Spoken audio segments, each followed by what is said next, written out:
Kenzos. Boom! So what's up sa inyo mga katao, no? Meron tayo ditong basketball ring ididikit natin doon sa may pader. At meron din tayo ditong magandang bisita. Girlfriend ko nga pala yan, Abigail Ignacio.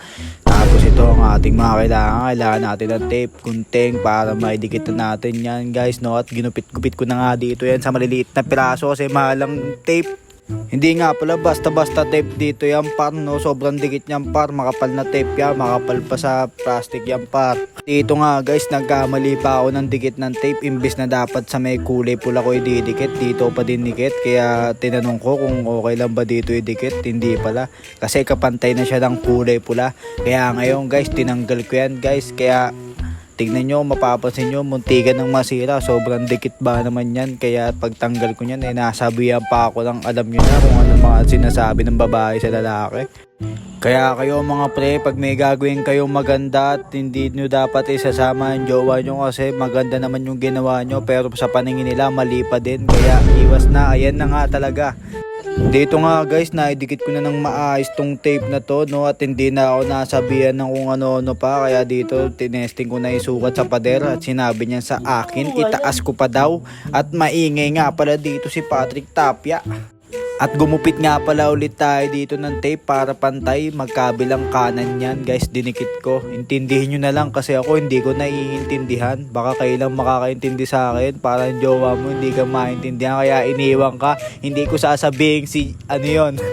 At tapos na nga pala natin ang ating ring, kaya shoutout muna sa iyo Leng Mendoza, shoutout din sa iyo Marvin, at may nagbebenta ng balot, shoutout din sa iyo Noah, tapan yan, no? At nga pala dito, tumitira-tira pa si Abigail Ignacio.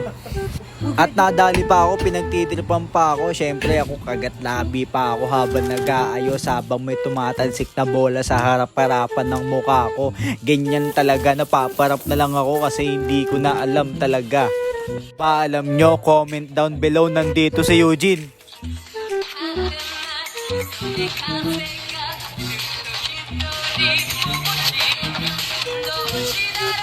Boom, sure ball.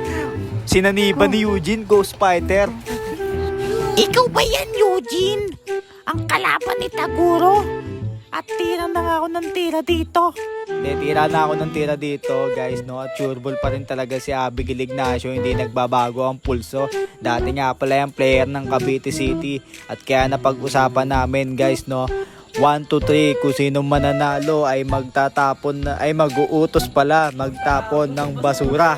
Dahil puno na nga ang basura sa kwarto ko, at dito nga guys, nag-uusap na kami kung hanggang ilan, pero sabi ko 1, 2, 3, at sino mauuna? Syempre Jack Empoy, at nagpatalo talaga ako sa Jack Empoy dito guys, para hindi nating masasabing madaya ako.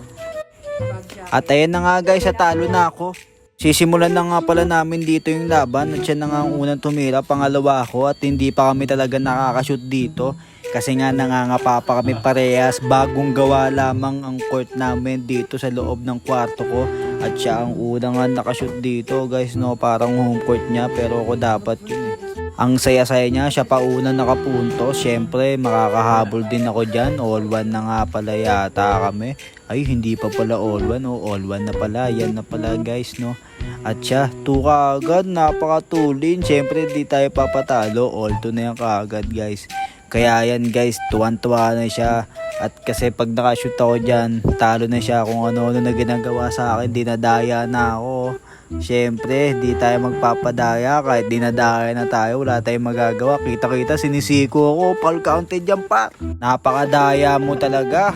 At syempre, lagi nyong tatandaan kapag babae, laging tama yan. Kaya pag nasasaktan tayo dyan at nananalo sila, masayang masaya sila. At kagaya nun, panalo siya, masaya siya.